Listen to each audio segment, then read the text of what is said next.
All right.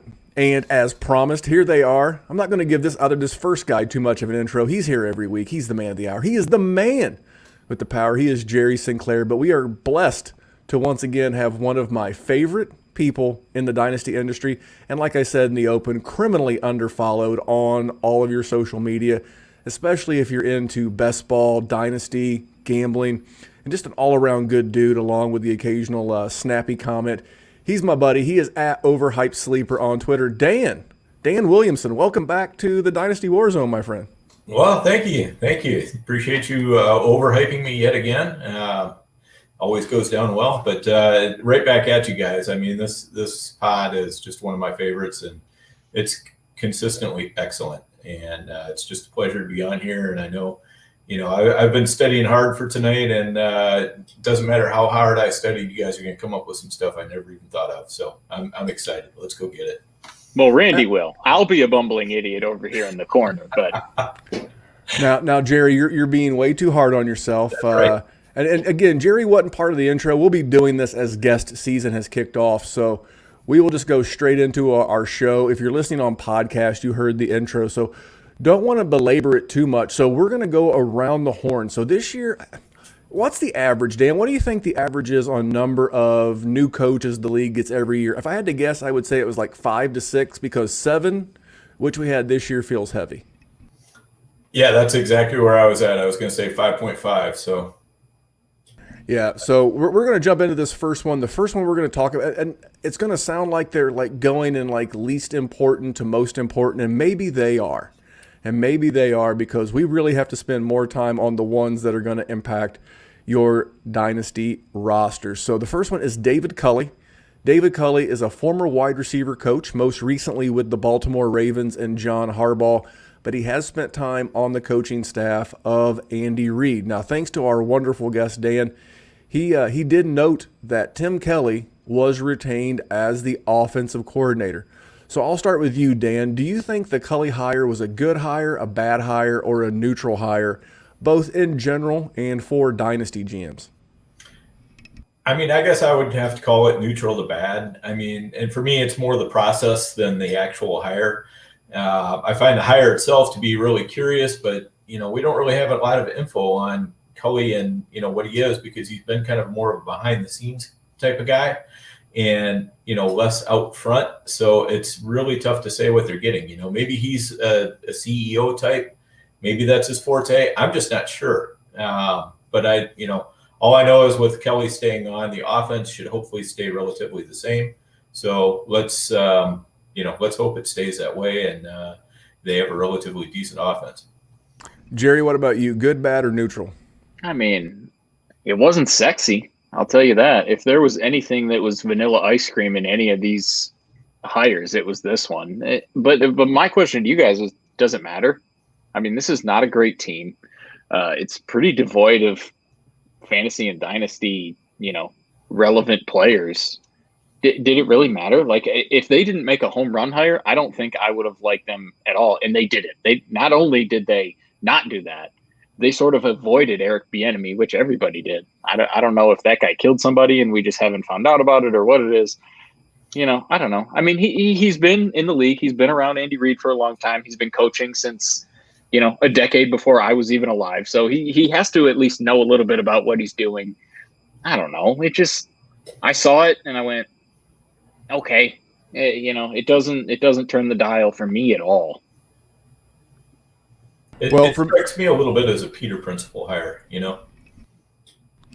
And for me, I'm neutral on it for right now because it's going to be really tough to determine the overall hire until you see it. I will say Andy Reid coaching tree coaches have tended to have a little bit more success than, say, a Bill Belichick coaching tree, although Brian Flores has been, doing a very nice job down in Miami. But, the Andy Reid coaching tree has had guys like Frank Reich, Doug Peterson, even though he got let go. He won a Super Bowl.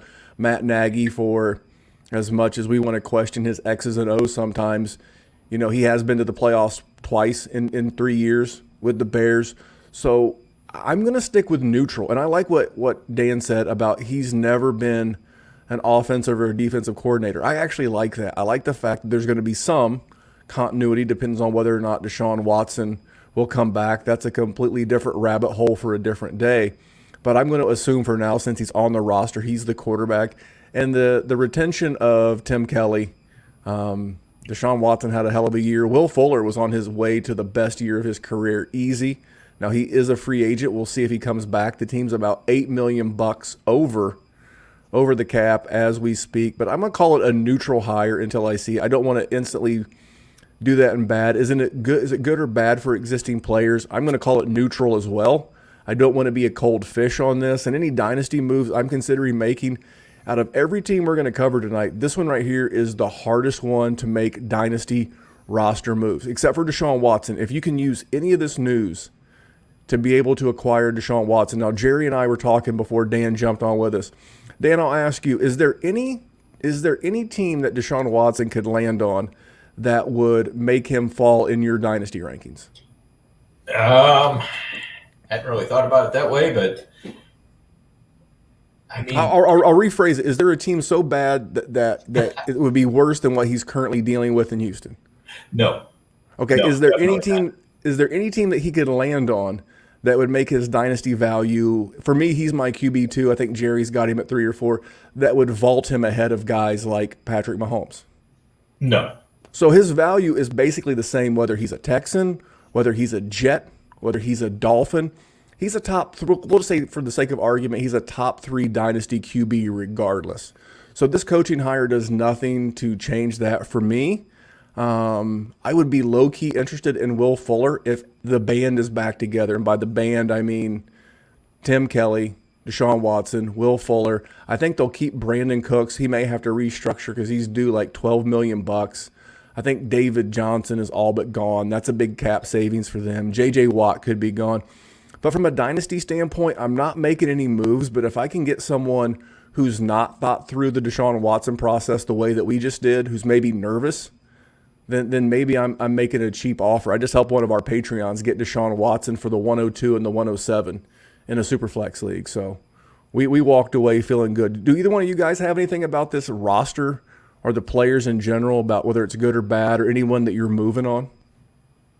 I mean, how many relevant people are we going to talk about? Because it's really, and I sort of like your take on Will Fuller, but we don't know if Will Fuller is going to be there.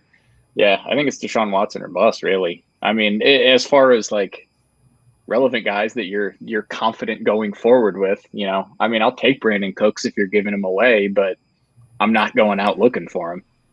And I'm not going down the Deshaun Watson rabbit hole, but this is why they can't move him. They can't. What are you going to do, man? You're going to be horrible. So, Dan, anything else on the Texans as a dynasty GM or a guy who I've already touted you as a big best ball player? Is there anyone on this roster that you have maybe drafted in your best ball leagues or anyone that you've moved on at the FFPC? I know you guys have cut downs coming up over there. Any moves that you've seen or considering making around the Texans? For the most part, I've been kind of avoiding the Texans.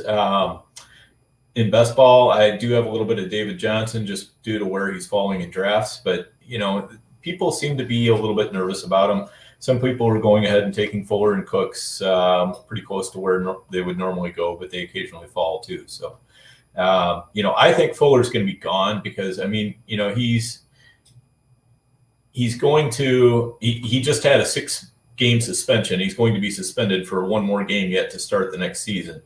That's not the kind of guy you're probably going to franchise tag, and especially with all the uncertainty around Watson, unless they're going to try to hold on to Fuller to try to bring Watson back into the fold a little bit more. That's about the only reason I can see to tag Fuller.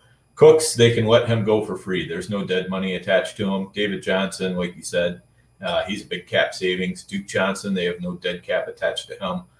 So they've got a lot of flexibility, and they're going to need it because they're over the cap. They have not too many draft picks. And so, I think we're looking at some lean years. I mean, kind of what I'm looking at doing, if anything, on the Texans is looking at some of the really low-grade flyers like a Scotty Phillips, Cobb, Kiki Kuti, Chad Hansen, Isaiah Coulter, guys like that. You hit one of mine. You hit Isaiah Coulter and Kahale Waring would be the other one, or Waring. I don't know how you pronounce it, the tight end. Those would be the two guys that I would be interested in as like cheap, back of the roster stashes. I would much rather have an Isaiah Coulter or a Cahill Waring as opposed to stashing like another Danny Amendola share. So we're going to move on from Houston. Jerry, unless you got anything else on the No, Fighting sir. Texans. All right, I'm going to make you wait one more team before we talk about the Honolulu Blue. We're going to talk about the New York Jets and Robert Saleh. By the way, kudos, to Robert Saleh, going from one part of the country to the other. He's a former DC in San Francisco.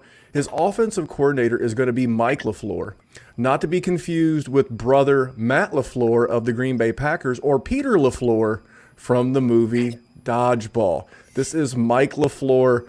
I got to think from an offense standpoint, you're probably going to see some of that Shanahan-type offense that McVay runs, that his brother runs, and that could be very good for this team. So I'm going to start with you this time, Jerry. Do you see the Saleh hiring as good, bad, or neutral?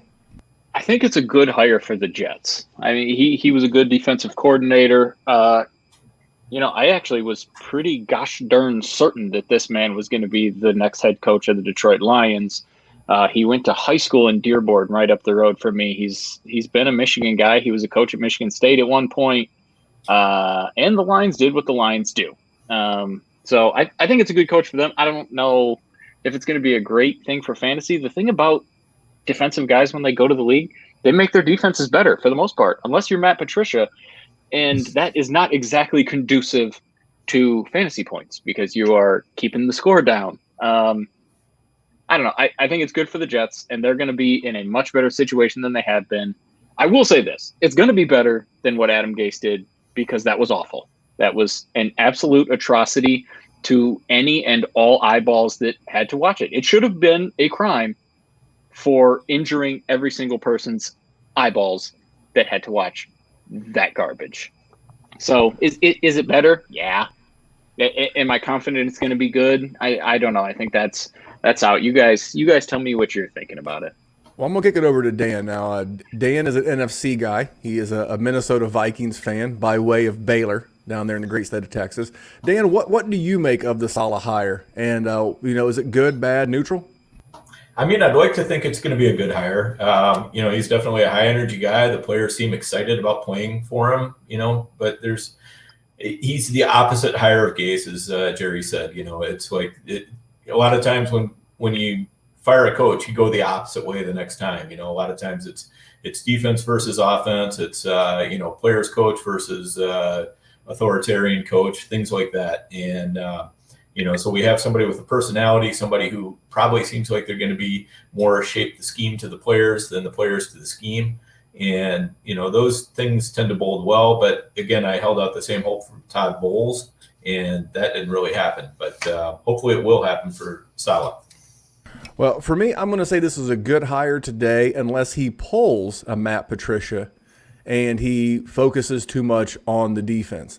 A lot of times, and I have progressed this way throughout my career at two different companies, I've always been an internal promotion.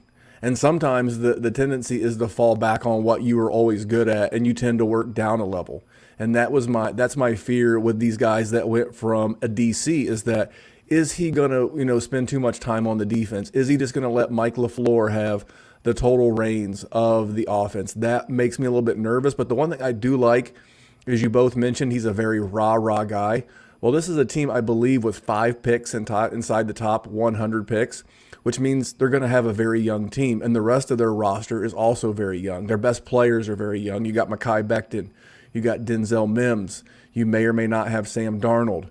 These are very young guys, and that rah-rah, almost college-like mentality will do this young team very well. I don't know if the rah-rah guy is the best fit for like a veteran-laden team, but being a very young team with more young guys on the way, this could be a good to great hire if he avoids working down the level and focusing too much on the defense. So he's not going to have a huge impact on the offense, but I'll go back to Dan. Dan, do you think that the Mike LaFleur in his, I'm assuming, because we've never seen it, we won't know it until camp and until the preseason games. Hopefully we get those this year. But I have to assume he's going to be running some variation of the McVay Shanahan system. What do you think? Do you think this is going to be a good fit for what they've got going on in New York? And they don't have a lot of existing things to be too fired up about. Yeah, well, part of it is they don't have a lot of existing skill players that are any good. So, it's to me, it's the existing players there probably better watch out because some of them are going to get replaced. I expect him to be pretty active in free agency. I expect him to be active in the draft and be adding to that offense, not only the offensive line, but I would guess probably at least two new wide receivers, 1 to 2 new running backs coming in through some mix of free agency or the draft. I think Justin Fields has to be a strong temptation for this team. I mean, if you can imagine him running that Shanahan offense, I think that could be pretty spectacular. So I think Darnold's going to get traded, and I think out of the receivers, Crowder's probably the best fit right now. But Mims still has that draft capital, so he's somebody that I'd definitely be holding. At tight end, they could definitely add a piece there. Griffin and Herndon are definitely nothing to write home about, and Perriman is out the door, so I don't think we need to worry about him anymore. So that's kind of where. And running backs. Do they have any running backs? I think LaMichael Pirine will be the guy who's going to be an injury away from being an injury away. Yeah, I don't know. I almost like Ty Johnson better in a Shanahan scheme, I think, but I'm not sold on that either way. But I'm almost out there buying Ty Johnson just because he's even that one level cheaper than Pirine, and I love getting down to the bottom of the dumpsters. Hey, man, there is no shame in our dumpster diving game here at the DWZ. We used to do a segment many years ago called the Bargain Bin. We're always looking for value on the cheap. So, Jerry, what's your take on this new look Jets? Do you think it's going to be good or bad? I mean, because when we say existing players, I think Denzel Mims truly could be, and Crowder could be the only quote-unquote existing Jets left, because they do have a lot of draft picks. They do have currently the 2, 23, 34, 66, 87, and 98. So they actually have 6 picks inside the top 100. What are you thinking, Jerry? Is it good or bad for? Is it good or bad for Mims? I think it's fine for Mims. You got to give the man a shot. He didn't really get a shot because he was a little banged up last year. So I think it's okay, but I mean, there's potential everywhere. So this could be one of those exciting situations for us on draft day as Dynasty owners, because there's going to be lots of new accumulating, potentially, relevant assets. So that's going to be entertaining. Does it work out? I don't know. We're going to have to wait and see, but it's going to be exciting nonetheless. And for the love of all that is good, please put Justin Fields on that offense, because I just want to see that. Just with him in that Shanahan mold, like Dan was talking about, it just gives me a tingle up my spine. I'm just excited for it. I don't know. I'm also in on Justin Fields, and I think he's one of these Deshaun Watson-esque caliber assets that's going to be going forward. So I'm just excited. I have Denzel Mims, so I don't want him to be bad. And and I'm selfish. So that's another thing. Well, one of the questions we're going to be asking about all these hires is about moves you would consider making in Dynasty. First of all, here's a little Dynasty and stock and any kind of incomplete information business.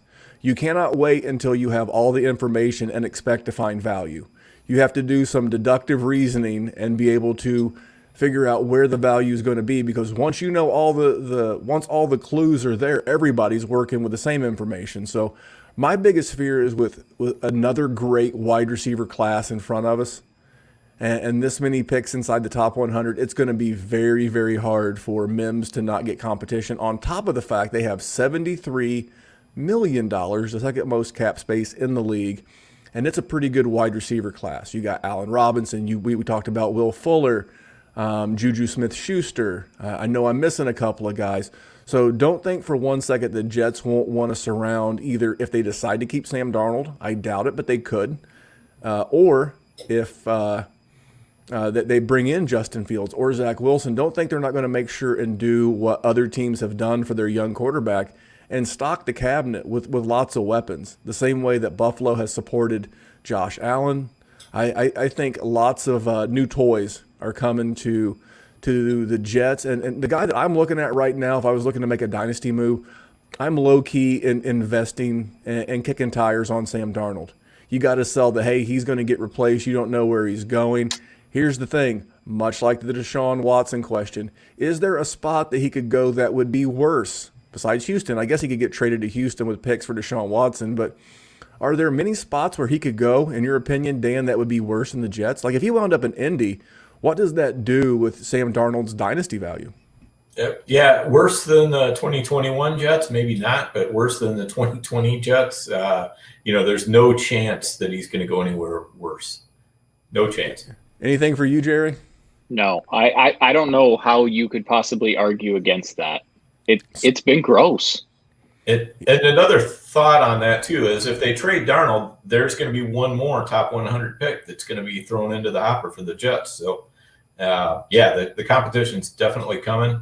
And I don't know. I would kind of low-key think it might be a good spot for Aaron Jones as a free agent. So. It's funny you say that. I was thinking Aaron Jones, or if they want to save a little bit of money, like a Marlon Mack, and still go ahead and draft a guy, maybe the guy of the future, but a guy like Marlon Mack, Aaron Jones is another very good one, and we've seen the success of running backs in the Shanahan via McVay, via the LaFleur brothers offense in the NFL. So whoever lands there could be good, but again, a lot of incomplete information. All right, Jerry, I'm going to give yourself a second to get a moist towel. Maybe you put some knee pads on to protect your kneecaps. We're going to talk Dan Campbell, former interim head coach of the Miami Dolphins, and most recently the assistant head coach in New Orleans. The offensive coordinator is going to be Anthony Lynn, most recently the head coach of the Los Angeles Chargers. I'll just jump into this one. For me, this is a good hire. I know the weird press conference and biting kneecaps and stuff like that. Here's a guy who had an interim gig, who knows what it was like to fail, who's had some experience in this realm. And, being next to greatness does not always guarantee that you yourself will be great, but this is a guy who spent a lot of time with Sean Payton. Sean Payton, arguably one of the top 3 coaches in the NFL. And whether you like Anthony Lynn or not, over the last 3 years in Los Angeles, that team has been in the top 11 in total yardage all 3 years, and they've been at least 19th. That was the worst they were in points scored. So I know it looks bad on the surface, and we're talking about biting kneecaps and, things of that nature. But, again, a young team with a rah-rah head coach, a guy who's been a head coach. This, to me, reeks of 2021's version of Joe Judge in 2020 with the New York Football Giants, a hire that we were like, what the hell? This guy was the special teams coach in New England, and he hired the Clapper as his OC, Jason Garrett. And they end up at the end of the year being a lot of media darlings there in New York. And I think Detroit has some of this now. Dan, you're going to see these guys first, but I'm going to give Jerry first whack. Jerry, what was your initial reaction, and what's your current reaction to the hire of one Daniel Campbell? You know what? I'm just going to give it to Dan. Go ahead and talk, Dan, because I'm just going to speak out of pure emotion. So you will come at it with a rational mindset. All right, I'll give you that. Yeah, I guess I'm pretty neutral on this hire.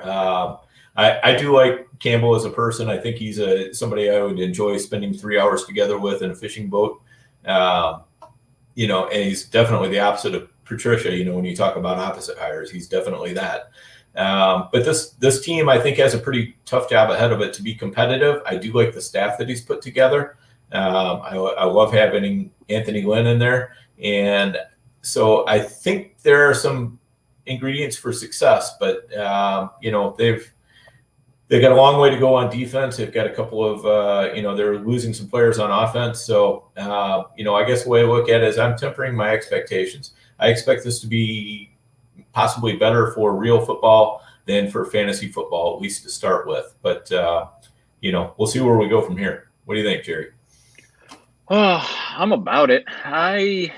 It's something. So they said they were going to hire him.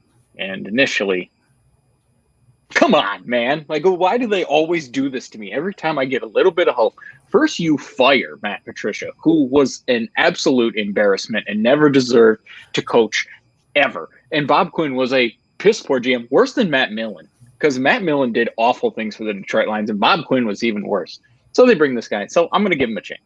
So I know I'm coming at it with a little bit of violence in my voice, but I assure you, I am content with the situation. I think hiring Anthony Lynn as an offensive coordinator was a brilliant move because you're going to need someone with some experience, especially someone who has had a little bit of struggling as a head coach. So he's going to be able to guide you.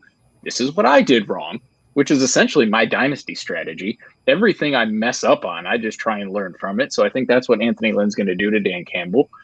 Whatever, weird press conference aside, I'm fine with eating kneecaps. It's a weird thing. It's a gimmick, whatever. It'll sell shirts. I'm cool with it. The question is what is it going to do to help our dynasty rosters? I don't know. See, the thing is Dan mentioned it. We are devoid of a lot of talent. There is just not many good football players on the Detroit Lions, and we just downgraded at quarterback. And we downgraded on a team that's already picking 7th overall in the NFL draft, which means we are almost certainly, and that's with Kenny Galladay, with Marvin Jones, who we are probably not likely to retain. So we are almost certainly a bottom 5 NFL roster. I think it is good for DeAndre Swift and TJ Hawkinson because they are probably the only guys that are going to get any work.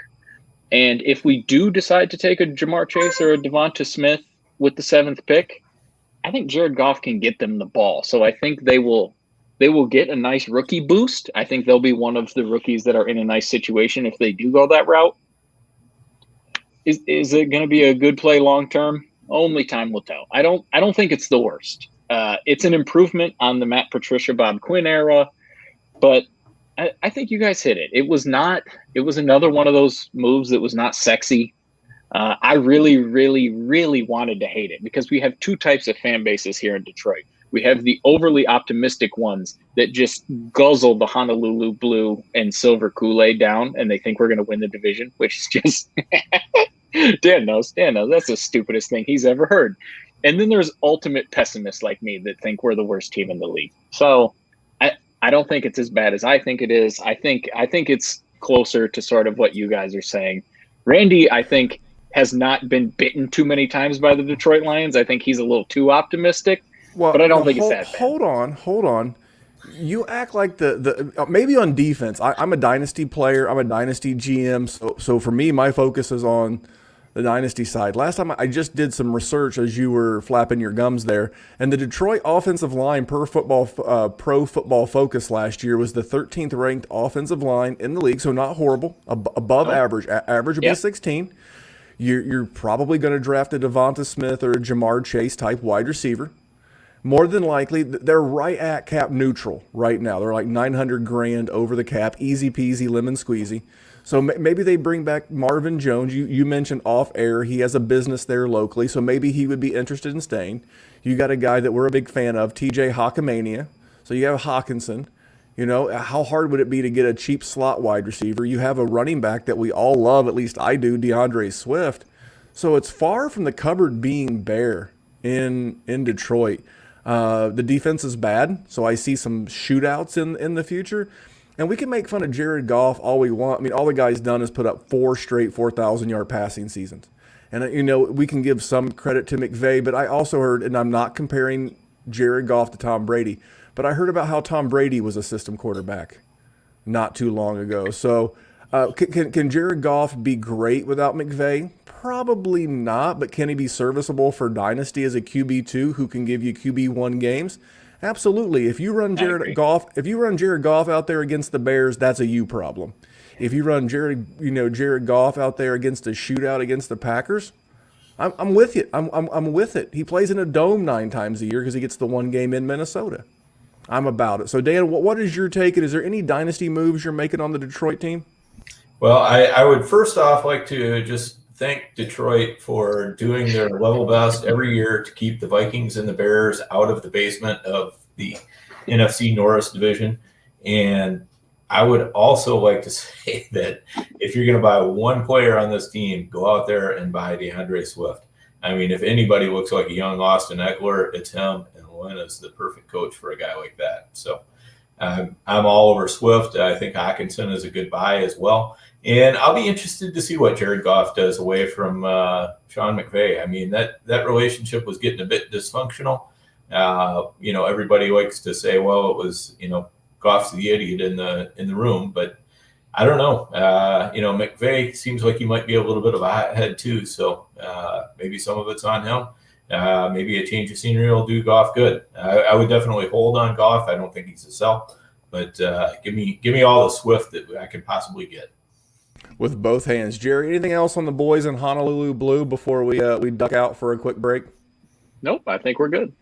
All right, man, we're going to call a quick timeout, and we're going to talk about our friends over at Veridian Global. Now, this is the official apparel provider of not only the Dynasty WarZone, but also our friends at the GOAT District. If you're watching on YouTube or Twitter, you'll see over Dan's shoulder there is a picture of the GOAT District logo, and you can get that. You can get Dynasty WarZone merch at Veridian Global. Check them out. There's a hyperlink in the podcast, or it's VERIDIAN Global at Veridian Global on Instagram and Twitter, and you can find them online. So check it out. Check out the stores and our friend at Veridian Global. All right, Jerry, Nick Sirianni, former OC in both Indy and a quarterback coach in San Diego, now LA. What are your thoughts on Nick Sirianni? Good hire, bad hire, neutral hire? I think it was a good hire. Yeah, I mean, it was one of those hires that I was very surprised by. I think the NFL is just, after Sean McVay, they're just taking shots on young guys, and they're just hoping that they can, pan out. There's a lot of guys that are very close to my age that are getting NFL jobs, and here I am managing piss poor dynasty rosters. But I think I sort of like it. I mean, the Indianapolis Colts were a pretty good offense. I mean, they had Rivers going well. They had Jonathan Taylor as a rookie going okay. I mean, you're the guy that's in Indianapolis. So, I mean, what did you see? You're closer than I am. But as an outsider, I think it's okay. And I like the shape, and I like the future of your team. I mean, there's not a lot of super relevant dynasty guys outside of Jonathan Taylor. I mean, there's a couple little guys that you'd like to have and you'd like to see him grow. And the offense was still humming, and the offense was still good. So I think the potential for more points and more players is just, I think that's just great. Well, I'm going to throw this one to Dan because I got many questions. So I'm going to let Dan, what did you make of the Sirianni hire in Indy? Yeah, I guess I'm pretty neutral on it. I mean, I think he's a little bit unproven, but he's worked with excellent coaches. He played at Mountain Union back in the day, and if you know anything about D3 football, that is a winning program. They win all the time. And so I think he knows what winning looks like. He knows what winning smells like. And I think as a coach, he's going to take what he knows and run with it. But I think he's also the kind of guy who's going to build the offense around his players rather than trying to fit those players into the offense. That's one thing I like about all these younger coaches is they have the tendency to understand that you can't just try to pound these square pegs into a round hole, or you can't take 3 or 4 years to draft all the guys that fit your offense. You've got to make do with what you've got, and you can work towards something else on the fly, but you've just got to be able to work with what you've got right now and get some wins out of it. So I think he's going to do a good job with that. I think he's probably going to fit real well with Jalen Hurts. I think with the short passing game and the yak type of scheme that they have, where they're trying to hit players in open windows when they're on the move, and I'm sure you can throw in a lot of RPOs for Hunt as well, or Hurt as well. So I think there's going to be some good things going on here. You're excited about Jalen Hurts, Dan? Sorry. I'm You're good. No, this is a good topic of conversation because we're just talking football. Yeah, I am excited about Hurts. Yeah, I think Hurts is one of those guys that I was trying to get a hold of in drafts last year, just because it's like he wasn't that expensive. So if he didn't pan out, you didn't spend too much. But he's got that skill set that if he does pan out, it could happen in a huge way. His ability with his legs, and he can throw the football. I mean, he's going to throw some picks if you ask him to throw it down the field too much. But, again, I think they can, with this kind of offense that I think Sirianni's going to put in, I think it might work pretty well with Hurts. So I'm cautiously optimistic, at least. Well, I think I'm going to be the least optimistic. I'm neutral here because I'm confused. The hire initially felt like Nick Sirianni was hired because the Eagles couldn't. Well, first of all, Doug Peterson and Carson Wentz couldn't get along. So we had to get rid of one, and they looked like they chose Carson Wentz. Okay, cool. We're going to hire. Well, we can't get Frank Reich because Frank Reich was the coach that Carson Wentz had his best season ever under. So you know what we're going to do? We're going to get the next best thing. We're going to get a guy who's spent a lot of time with Frank Reich. We're going to get Nick Sirianni. Okay, cool. And then so it feels like all engines are firing on the Carson Wentz bus. And then all of a sudden it comes out during the Super Bowl weekend that Carson Wentz on the trading block. I'm not so sure. And I'm glad that we have Dan on because Dan's got me thinking about Jalen Hurts. And then today I saw a mock draft, I believe it was from CBS, that had the Eagles taking Justin Fields at 6 overall as the permanent replacement for Carson Wentz. And I was like, that's why I made the tweet that I did. It wasn't to disparage Jalen Hurts. It was to say, what will Jalen Hurts' Twitter do if they actually implement that strategy of taking either Trey Lance or Justin Fields at 6 overall and resetting the quarterback entirely, moving Carson Wentz for picks. And they really just overall as an organization see him as a backup. So this one right here is, with the exception of a dynasty standpoint for Miles Sanders, I think this will be very good with Miles Sanders. I did some research, and last year in a run to pass ratio, the Eagles were the 5th most pass-heavy team in the league. Now, let me get this on. I'm just going to make sure I got this straight. So for the first 12 games, you had a quarterback who's actively struggling, and his mechanics are off and everything. And then the last 4 games of the season, you bring in a young rookie. And so what's the mission here? Oh, we're going to pass the ball the 5th most times in the NFL. That's Zach Taylor in Cincinnati level stupid. That's a new level of stupid. When your quarterbacks are young and learning the ropes, you support them with the running game. When your quarterback is struggling with his mechanics and struggling with interceptions, you lean on the running game. Did Doug Peterson do that? No. But I do think Nick Sirianni will do that. The Colts were more balanced. They were more toward the top 10 in rushing to passing ratio. I think this is going to be a good thing for Miles Sanders. I had a blank there. And then Boston Scott. If you look at how the Colts were using Nyheim Hines under Frank Reich, if they don't add anybody significantly to this backfield, Boston Scott is the cheap, low-key buy out of everyone we've talked about so far. If I was doing best ball like my man Dan here, I would be looking for cheap Boston Scott. I would love, as a Miles Sanders stan, I would love Miles Sanders to be more involved in the passing game.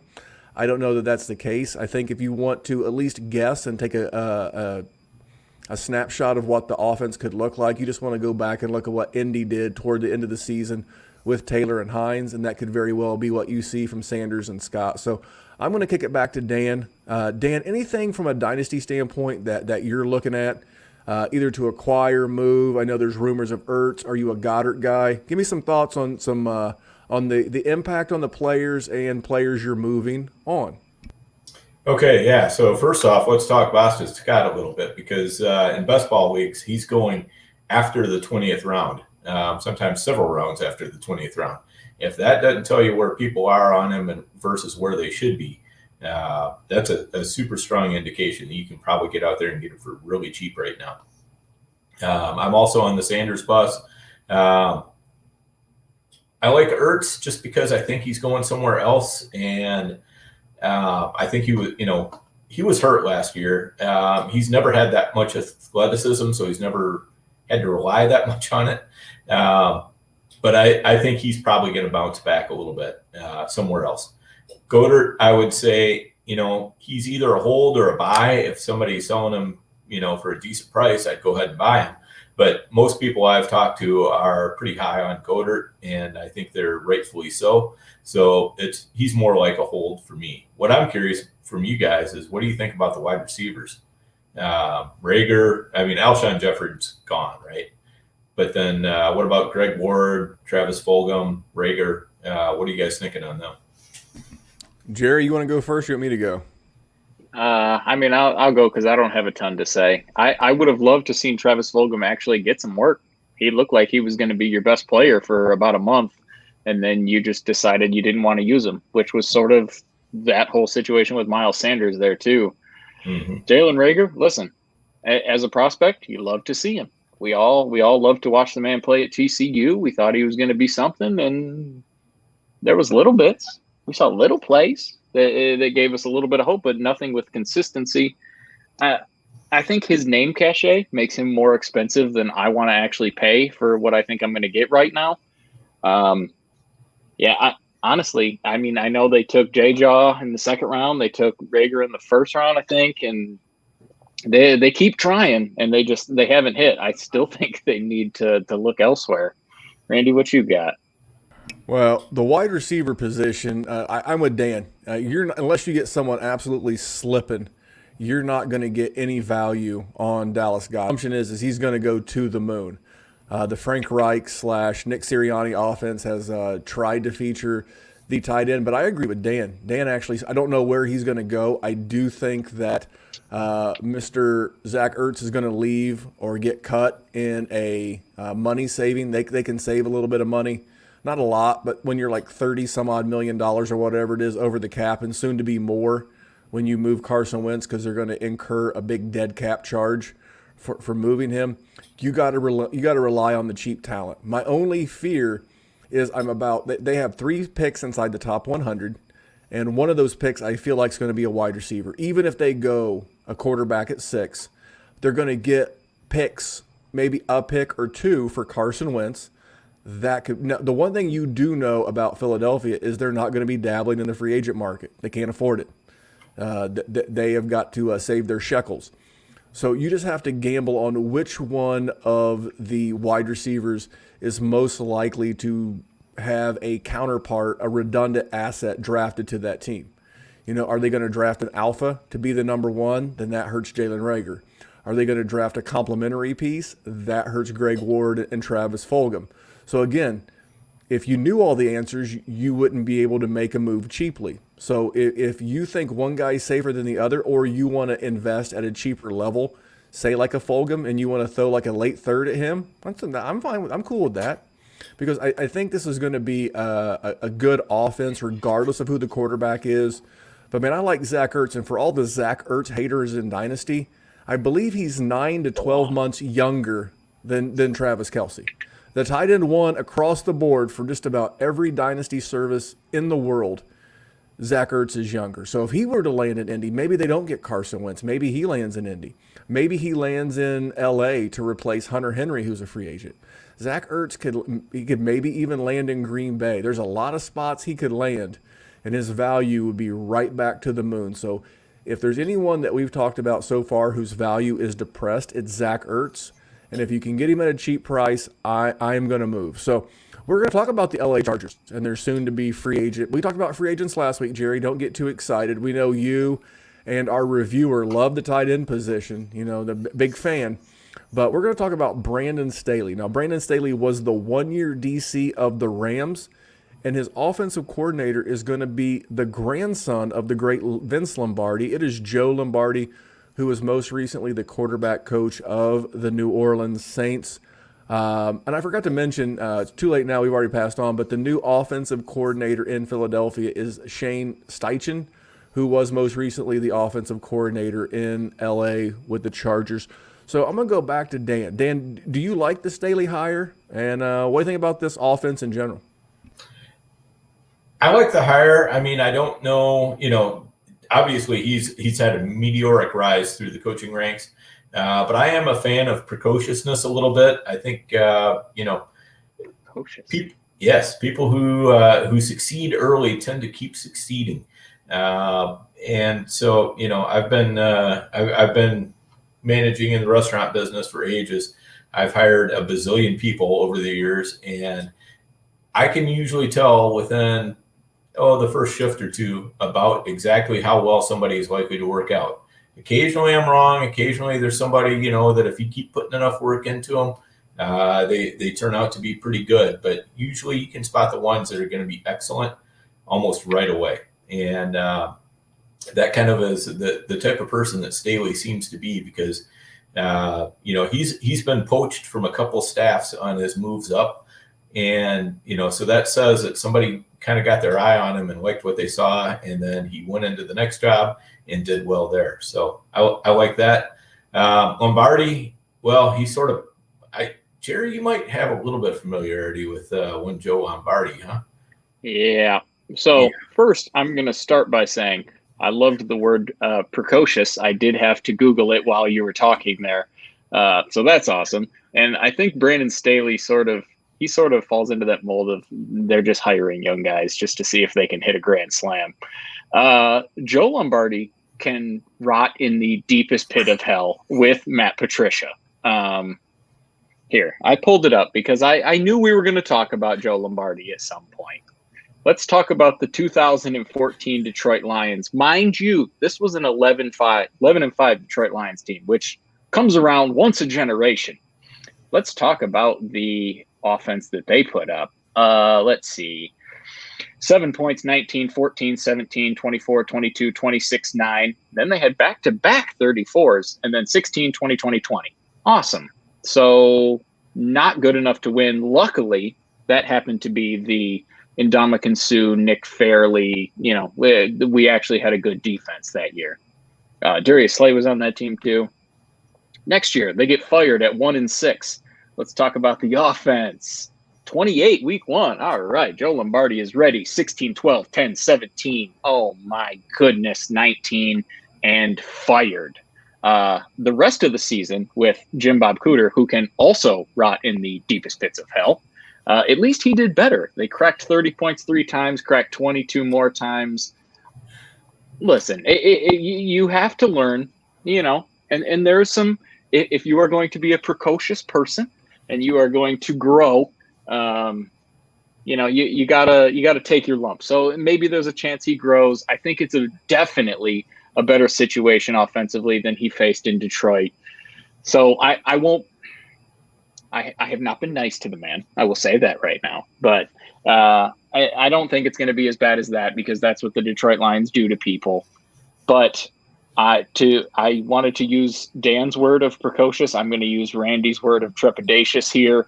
I am a little bit of I have a little bit of trepidation about the grandson of Vince Lombardi.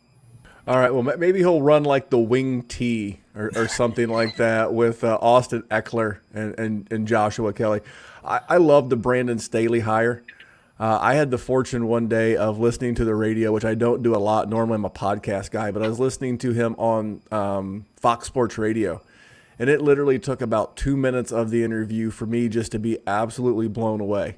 And his resume is short in the NFL, but in 2019, the LA Rams defense was ranked 17th in the league. And in 2020, they were the number 1 defense in the league. So I know there were some players, but the main players were basically the same. It was still Aaron Donald. It was still Jalen Ramsey. You mix in some rookies, and they actually lost quite a few players in free agency. And I think he's a very good guy. He was a quarterback in college at the University of Dayton. I'm just hoping that – I love the term Dan used when we started the show, the CEO head coach. I hope his natural inclination is, again, as a former DC, not to dip too much into the defense. The cool thing is that he's got an offensive pedigree as well. I think it was a good hire. Nothing against anybody else. I would have loved to have seen a guy like Eric Bieniemy get a head coaching job. Nothing worse in the NFL than just a bunch of tired-ass retreads. And nothing against Doug Peterson. I'm sure he'll land on his feet. I'm sure he's got a couple of bucks in the bank. As much as I'll be excited to see Doug Peterson back in the league, it was good to see the NFL and teams in general give more new faces opportunities and just not continue going down this roller coaster of I'm seeing the guy, Jerry, he used to, African-American gentleman, used to coach the Colts and the Lions. I'm drawing a blank. Jim Caldwell. Thank you. Jim Caldwell. Jim Caldwell has maximized his coaching skills in the NFL. Super nice guy. Remember him here locally when he took the Colts to the Super Bowl. And great guy. But I would much rather see a guy like Brandon Staley and Robert Saleh and even Dan Campbell get opportunities as opposed to go down a third avenue with a guy like Jim Caldwell. So I think it's a good hire. And if you can find that, just search somewhere on the worldwide interwebs, search Brandon Staley, Fox Sports Radio. I'm sure you'll find it. It's definitely worth a listen. He's a very sharp guy. For me, I think it's good for the existing players, Jerry. I know you're a naysayer of the Joe Lombardi. I'm hoping that being next to excellence, not only being sired by, there's a word for you, not only being sired by excellence, but standing next to the excellence of Sean Payton, that he learned a few things. You know, I'm sitting here as a big Austin Eckler fan. I'm really hoping that he took notes on how the New Orleans Saints used a guy named Alvin Kamara over the last couple of years, and they implement some of that for a guy named Austin Eckler.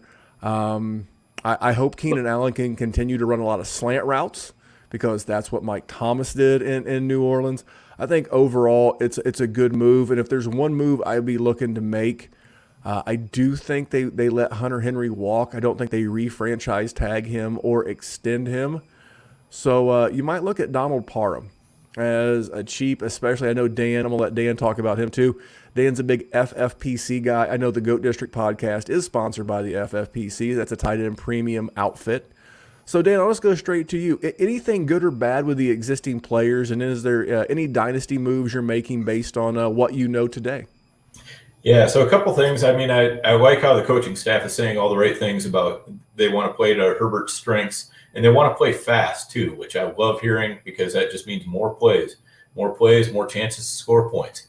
And I think, Anthony Lynn actually ran a pretty good offense there. So, if they can just do as well as that, I'll be pretty happy. I think we'd all be pretty happy with that. But with Lynn, it was his in-game decisions that got him fired. And I think you nailed it, Randy. They're going to be looking to run this offense through Eckler and Keenan Allen, or Slayer, as we like to call him in one of our league chats. It's gonna be fantastic. Those are the players I am really looking to buy. I mean, Herbert, you're gonna have a hard time buying him because his owner is probably already over the moon for him.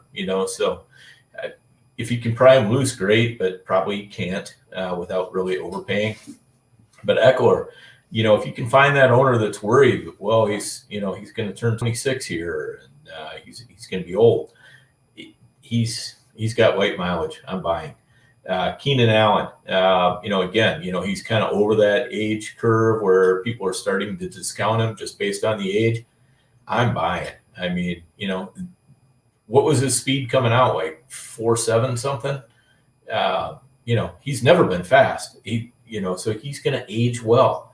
He's a kind of, and as you said, they're going to be running him on slants all day long. The offense is going to run through him. I think he's a fantastic buy. I'm holding on Mike Williams. You never know. If Hunter Henry leaves, then Mike Williams might become the de facto new, big body in the end zone type of guy. Parham, I think, is an interesting buy or hold if Hunter Henry leaves. I have been kind of looking into what the beat writers are saying, and they seem to think that Hunter Henry is going to be retained. So I don't know. I do think there are going to be a couple other teams that take a good run at him, and if somebody throws enough money at him, they're going to let him go for sure. A couple other guys I'm interested in, or at least one other guy I'm interested in, Jalen Guyton. If Mike Williams leaves next year, Jalen Guyton could step right into that role. So he's a guy who definitely flashed last year. So he's an interesting purchase as well. All right, Jerry, anything on this offense before we get these last two in?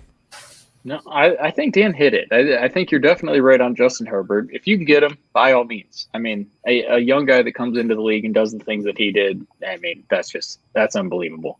And I think Austin Eckler and I think Keenan Allen are two of the glaring players that can be attained that can also return elite value.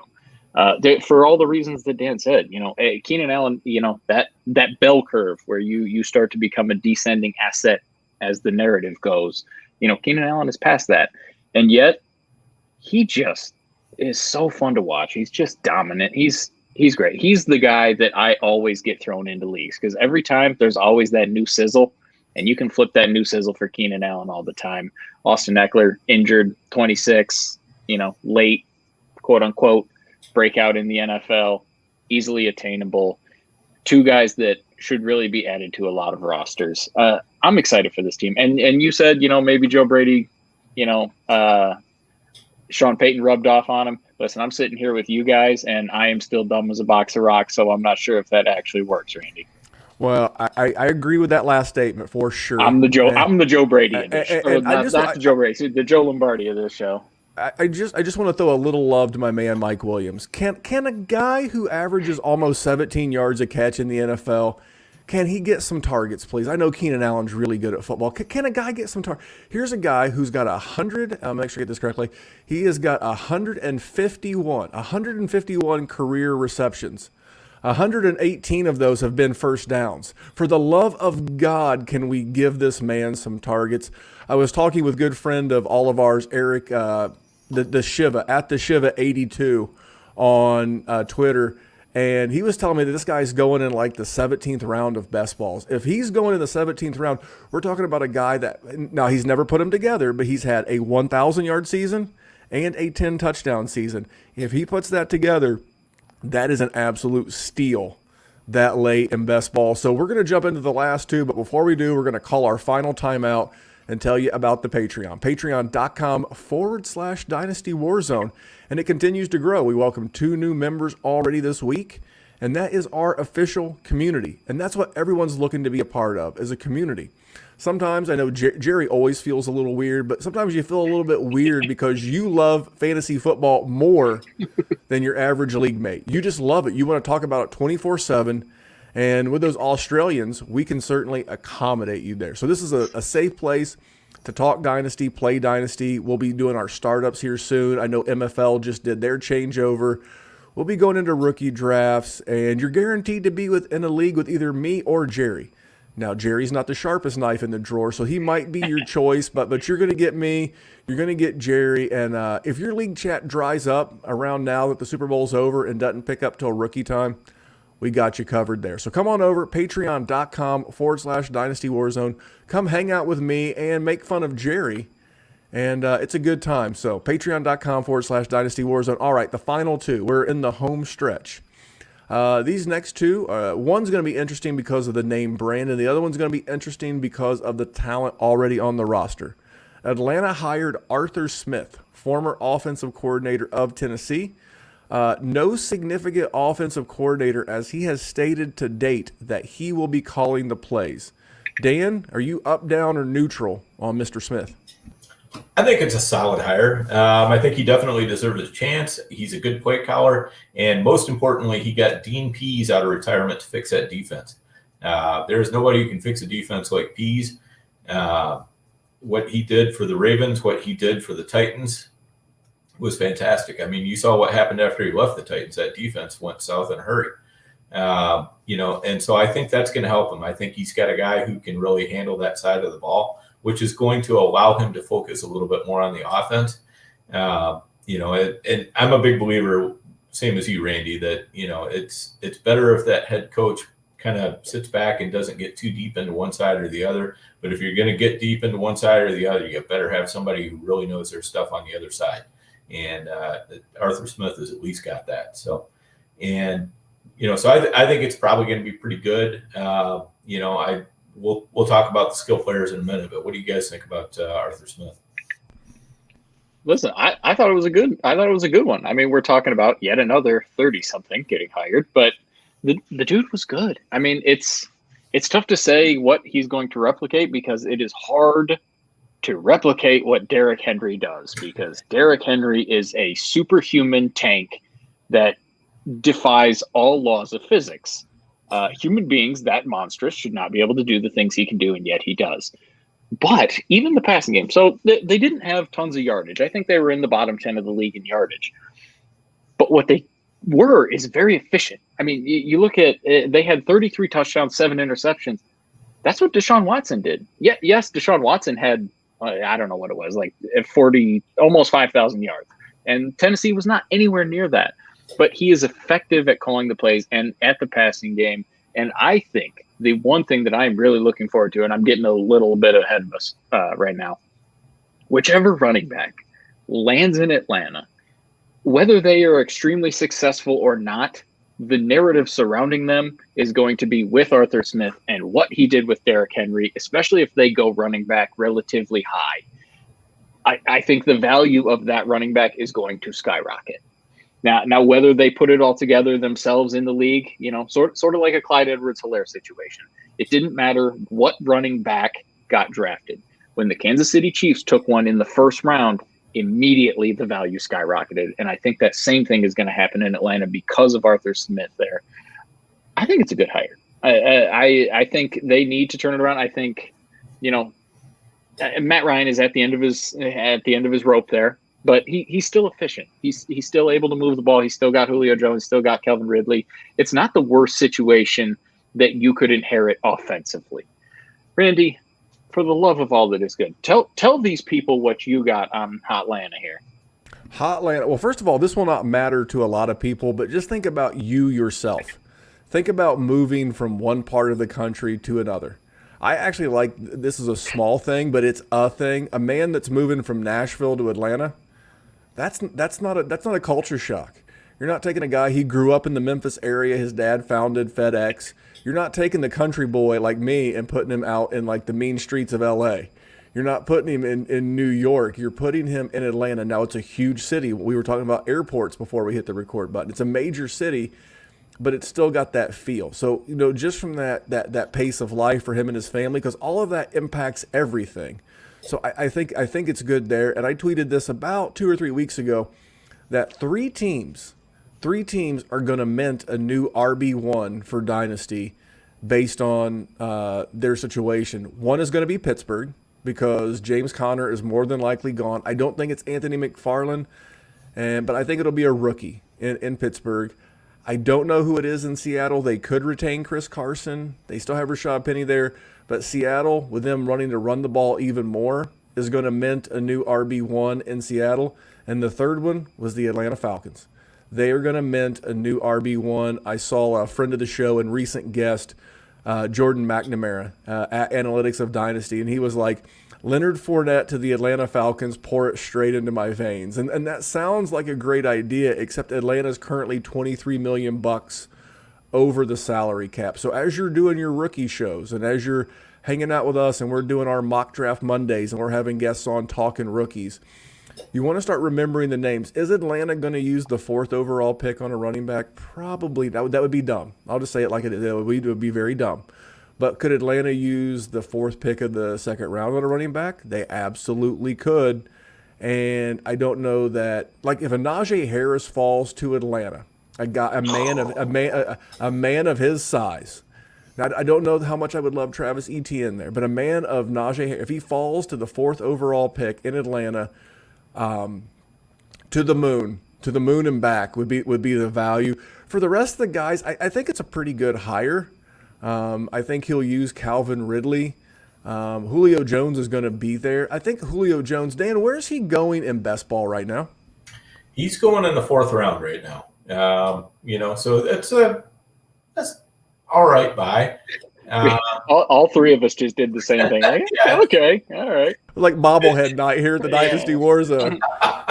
It's a fair price, I would say. Yeah, it's a fair price bordering on value if he returns even 85% of a normal Julio Jones schedule or a point production. Yep, exactly. So for me, overall, it's good. The guy that I would be looking, if I'm looking for dynasty value here, I would be looking at Russell Gage. I think he's going into his 3rd year. Look at that. See, this is why Dan and I never get any trades done. This is how a guy this is the story of how 2 guys in 3 leagues together get 0 deals done, because I got him on a couple of others already. Yeah, I'm looking at his show sheet. Gage, Russell Gage. This is a team that needs more. So again, they have no salary cap, right? The draft picks they do have, they've really got to focus on major holes that isn't the wide receiver.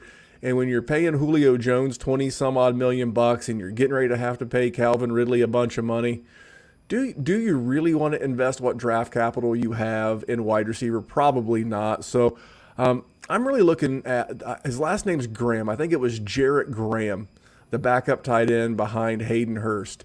And if you're looking for, I think he's going into year 2, maybe year 3. If you're looking for like a super deep Hail Mary flyer, that's a guy I'm looking at. Jerry, we already know Dan is looking at Russell Gage. What about you? I'm looking at you while Dan's looking at Russell Gage. Listen, I'm just excited at the potential running back in the second round. I am not nearly the dumpster diver that you guys are. I'm a person that if it's not shiny, I don't want it. I'm a millennial. This is what millennials do. If it's not the new shiny thing, we're good. We don't know how to fix things. We don't know how to craft anything. We need everything done for us. So I need the ready-made talent already to help me out. I'm going to hit you with one more. I'm going to buy Dan in just a minute. What about big boy Javonte Williams? Yes. With the 68th pick, with the 16th, again, I have Dan on because Dan and I hang and we educate Jerry. What about Javonte Williams in the 3rd round to Hotlanta? Javonte in Hotlanta. So me and Matty Big Chest, our design guy. We had a little bit of a confrontational Javonte Williams take. I don't love the man. But in the chat, I said if he ends up in some place like Houston or if he ends up in Atlanta, I couldn't hate him. So would he vault up? Oh, yes. Oh, yes, Randy. Even my stubbornness could not get in the way of that. Yes, I would enjoy it. All right, Dan, you got anything else on Atlanta? Yeah, Javonte Williams has all of the earmarks of a feature back that you're looking for. I mean, that's not saying he's a slam dunk. Nobody's ever a slam dunk.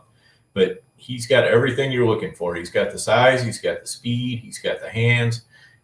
You know, he's the kind of guy that GMs look at, and they're like, yeah, we'd like to have this guy on our team and pound the rock with him 20 times. Hayden Hurst is another guy I think is a real good buy. You were talking about Jarrett Graham. But I think Hurst is super undervalued right now. You can get him, basically as a throw-in in a lot of dynasty trades, and you can get him in best balls. You know, he's going well outside the top 12 tight ends. And, this is Matt Ryan likes using the tight end. Arthur Smith's offense like he's using the tight end. He's a good pass catcher. What's not to like here? Is he going to be the most consistent tight end in the world? Probably not. But he's going to get you more good weeks than bad. So I like him as a buy as well, especially for the price that you can get him for. But, yeah, I think Gage is the main buy here. And never forget that Arthur Smith was a tight ends coach before being promoted to Yes. so you take Matt Ryan's personal affinity, Jerry, another good word for you, Matt Ryan's personal affinity for the tight end position, and the fact that the new head coach and play caller was a tight end coach. It could be a recipe for Hayden Hurst. A lot of people, Dan's the overhyped sleeper. He could be the post-hype sleeper this year. We all thought he was going to do it last year. You might be able to get a value on him. So, all right, guys, it's main event time. If I had Bruce Buffer, if I had my soundboard, I would hit you with it's the main event of the evening. It's Jacksonville. They brought in Urban Meyer. I put down on the show sheet former collegiate head coach overlord from many different teams. My favorite Urban Meyer story was he told Dan Dockich. Dan Dockich, formerly of the Indiana Hoosiers. They both coached at Bowling Green at the same time. And he was telling Dockich he was going to recruit this kid out of Akron to play tight end at Bowling Green. And Dockich was like, what's his name? He's like, LeBron James. And Dan Dockich just laughed at him and walked out of his office because he's like, you're not recruiting LeBron James to play football at the University of Bowling Green. But he went from Bowling Green, I believe, to Utah, to Florida, to Ohio State, and many other stops along the way. Super interested to see, is he going to be Chip Kelly or is he going to be Jimmy Johnson? We're going to talk about that in just a second. His offensive coordinator, he brought in Jerry's boy, Darrell Bevell. Darrell Bevell was responsible for that half a season of Matt Ryan that all of the fantasy world loved to extrapolate from 2019, where Matt Stafford played 8 games, and everybody knows he was on pace for 5,000 yards, 48 touchdowns, and about 12 interceptions. Why do we know it? Because we heard it ad nauseum. But I think it's a good offensive hire. Dan, you're our guest. You're our main event. Give us your initial take on the Urban Meyer hire. I'm always a little bit leery of those big-time college coaches. that are coming to the NFL. The results are mixed, and it seems like the bigger the ego they have, the worse the results seem to be. And we know Urban's got an ego, but we also know he's a winner. So I think in the short term it's going to be fine. I just kind of wonder what his appetite for going through the grind of the NFL season after season is. It's just different than the college game. In the college game, those big time head coaches, they're like potentates of their little land, and they can. That's another word for you there, Jerry. We're going to change the name of this episode to Jerry's Thesaurus, and that's. But you've got Urban Meyer, who's going to be this potentate, and now he's got to come in. He's got to work with all kinds of other people. He's got to work with the scouting department and everything else, and it tends to wear on them. So we'll see how long it lasts. But I think the real boost is going to come from Trevor Lawrence. So let's just put that out there, and let's call it good from the coaching aspect too, because you got Bevel, and you've also got Brian Schottenheimer in town. He's going to be the passing game coordinator and quarterback coach. And, when Urban is talking about the offense, he says we're going to play fast and we're going to, more play volume. Again, it's always going to be a plus. So, those are a few good things going for that team. Plus, when they've got the picks and they've got definitely a ton of salary cap, that's going to infuse talent as well. So things are looking up there. All right, Jerry, you're familiar with Mr. Urban Meyer from his time in the Big Ten, as well as you're one of my original Devy guys. You're a big college football fan as well. How did you take the Urban Meyer hire? First and foremost, potentate is a monarch or a ruler, so fantastic use of that. And this is coming from me, who's a guy who's literally eyeballs deep in student loan debt to become a research historian, and I didn't even know that word. So good on you, Dan. I love the hire, but I also like Urban Meyer. He does get in his own way every once in a while. The Big Ten championship, he really had Michigan State beat, and then he just decided he wanted to never run the ball again, and he lost. And he does make some mistakes. He's also never had anyone like Trevor Lawrence. I think Dan hit that one perfectly because, Alex Smith was good. Alex Smith was the number 1 overall pick when he was at Utah, and, he took them to the whatever bowl. They beat the hell out of Alabama back when Utah didn't beat Alabama and didn't play in good games. It's going to be fun. But here's the thing. Maybe he is Chip Kelly, and that'll be hilarious for me because Urban Meyer has been kicking – go ahead. He's been kicking the piss out of my team. So I would love to see him fail a little bit, but I'm excited. So you remember Nick Saban had his brief stint in Miami, and Miami's a major city. I'd say probably a top 8 to 10 population in the country, and I think this is the right fit for Urban. From what I understand, he has a house there in that area. He's familiar with that area, and out of all of these cities, just the city, this is going to have the most collegiate feel to it of anywhere in the NFL. It's a small town. It's southern. And the roster is going to be very young. They've got 8 picks inside the top 125. So they're going to be pouring a lot of young on top of the young assets they already got. I know Jerry's a James Robinson believer. I know there's a lot of love for Laviska Shenault out there. This could be the year with Trevor Lawrence that DJ Chark takes a step forward. And then they're going to really, really add some talent. As a Colts fan, I'm not a huge fan. I think Dan nailed it. I think Dan nailed it that it comes down to how he handles, the NFL grind. The stories of guys like John Gruden are absolutely legendary. Getting to the office at 4 a.m., leaving at 10 p.m., or not leaving at all, just sleeping on a little couch in their office, and then right back to it 18 hours a day. Urban Meyer has had health conditions that have caused him to step away from coaching at the collegiate level. But it's going to be fascinating. Obviously, he's going to have a finger on the pulse of the younger players. Again, being a successful college coach will help with a very young roster. But for an existing dynasty asset, the guy that I'm looking at is DJ Chark. I don't see them investing any more picks in the wide receiver position I think there's a little too much love for me anyway on Laviska Shenault. I'm not really sure what he is. If I had to make a play on anybody, I would be out looking around. I know one of our Patreons, our patron members, was offered like the 205 for DJ Chark or vice versa. They offered him DJ Chark for the 205. So that kind of gave me like a snapshot in time of the way the Dynasty world is valuing him. And I know it's another good wide receiver class. My only fear is they are the most cash flush team in the league. They got about $75 million, and if Allen Robinson goes back to Jacksonville, I guess good on him because at least he'll have a good quarterback. But could a Juju wind up there? Could a Will Fuller wind up there? You never really know with free agency and what's on this team's mind. I think they're going to want to stay young and invest that money in those draft picks, really a lot in the defense. The defense was a shit show. Deluxe, by the way. It was the deluxe shit show. Not just a shit show. It was the deluxe model. And I think overall, from Dynasty, you're going to see some goodness. And for that reason, I'm going to put a small chip on DJ Chark. What about you, Jerry? Is there anyone in this offense? Well, why don't you go ahead and just talk about your man, and we'll let Dan wrap this one up.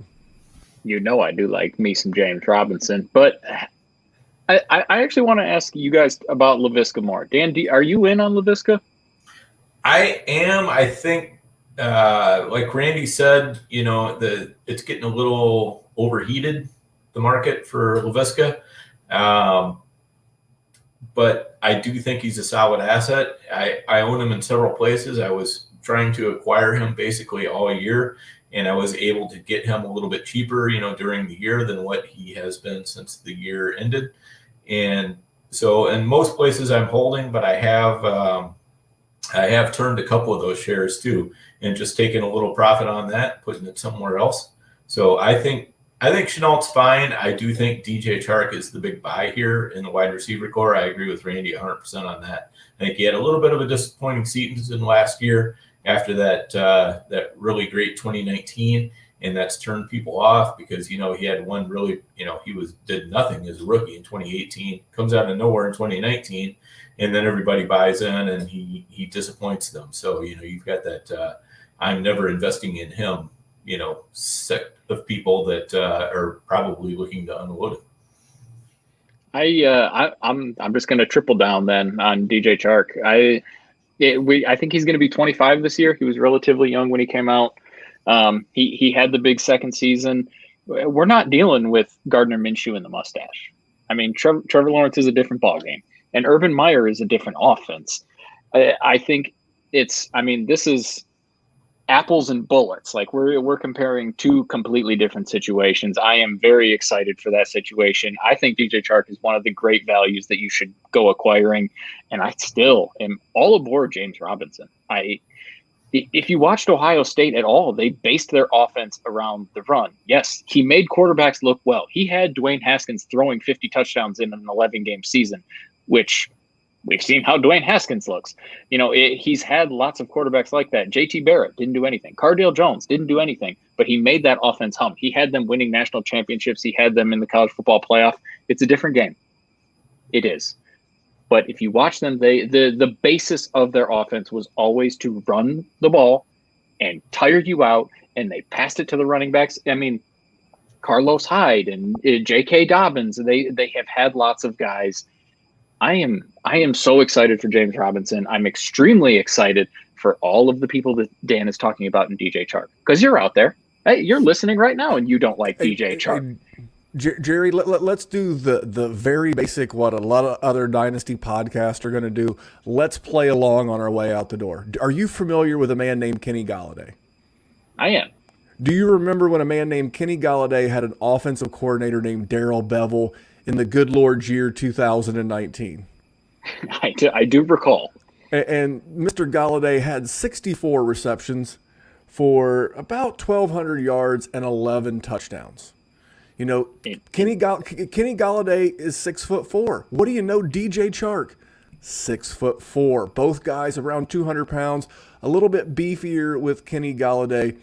If DJ Chark can stay healthy and put it together, with Trevor Lawrence and a defense that may be improved but will still be bad, and in a division where if Deshaun Watson stays, and we would expect that Tennessee would be still pretty good on offense. They've still got Derrick Henry, they've still got A.J. Brown, and so I see a thing where they're going to have to score points in this division. I just see a situation where that's where I'm half-assed making a joke, because some people will get so serious about that Kenny Galladay to DJ Chark comp.